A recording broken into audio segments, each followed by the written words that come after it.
ಅವಳು ಡಿಸಿಷನ್ ಒಂದು ಸತಿ ತಗೊಳ್ಳು ನಿರ್ಧಾರ ಅಂದರೆ ಅದನ್ನು ಯಾವ ದೊಡ್ಡನೇ ನಾಯಕ ಬಂದ್ರೂ ಅದನ್ನು ಬದಲಾಯಿಸೋಕ್ಕೆ ಸಾಧ್ಯ ಈಗಲೂ ಈಗಲೂ ಅಷ್ಟೇ ಅವಳಿರೋದೇ ಹಾಗೆ. ಓಕೆ.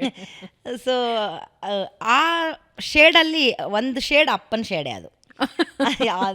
ಇವಾಗ ನನ್ನ ನಿರ್ಧಾರ ಹೆಂಗೆ ನಾನು ಮಾಡುವಾ ಬೇಡವಾ ಅನ್ನೋ ಥರ ಯೋಚನೆ ಮಾಡ್ತೀನೋ ಅದನ್ನ ಅಪ್ಪನೂ ಮಾಡ್ತಿದ್ರು. ಆದರೆ ಒಂದ್ಸತಿ ನಿರ್ಧಾರ ತೊಗೊಂಡ್ರೆ ಅದನ್ನು ಬದಲಾಯಿಸ್ತಿರ್ಲಿಲ್ಲ ಅವರು. ಅದು ನಮ್ಮ ಅಕ್ಕನಲ್ಲಿದೆ. ಓಕೆ. ಅವಳು ಯಾವತ್ತೂ ಅಷ್ಟೇ, ಇವಾಗಲೂ ಅಷ್ಟೇ ಅವಳು ಹಾಗೆ ಅವಳು. ಸೊ ಅವಳು ಅದನ್ನು ಸುತರಾಮ್ ಒಪ್ಪಲಿಲ್ಲ. ಅವಾಗ ನಮ್ಮಮ್ಮ ಒಂದೇ ಮಾತಂದಿದ್ದು, ಅಪ್ಪನಾಗಿ ನಿಮಗೆ ಮೋಸ ಮಾಡಿದಾರಾ? ಇಲ್ಲ ಅಲ್ಲ. ಅಪ್ಪನಾಗಿ ನಿಮ್ಗೆ ಏನಾರ ಕೊರತೆ ಮಾಡಿದಾರಾ? ಇಲ್ಲ ಅಲ್ಲ. ನಿಮ್ಗಿಲ್ಲಿ ಏನೂ ಕೆಲಸ ಇಲ್ಲ, ಈ ರೂಮಿಂದ ಆಚೆ ಹೋಗಿ ಇಬ್ಬರು ಹಾಂ ಅಂತ ಅವರೇ ಆಚೆ. ನನ್ನ ಗಂಡಂಗೆ ಬಿಟ್ಟಿರೋದು.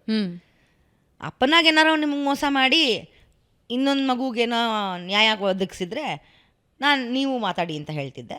ಇದಕ್ಕೆ ನಿಮಗೆ ಹಕ್ಕೇ ಇಲ್ಲ ಮಾತಾಡೋದಕ್ಕೆ, ಎದ್ದು ನಡೀರಿ ಇಲ್ಲಿಂದ ಆಚೆಗೆ ಅಂತ. ಸೊ ಅಮ್ಮ ಟುಕ್ ಸ್ಟ್ಯಾಂಡ್.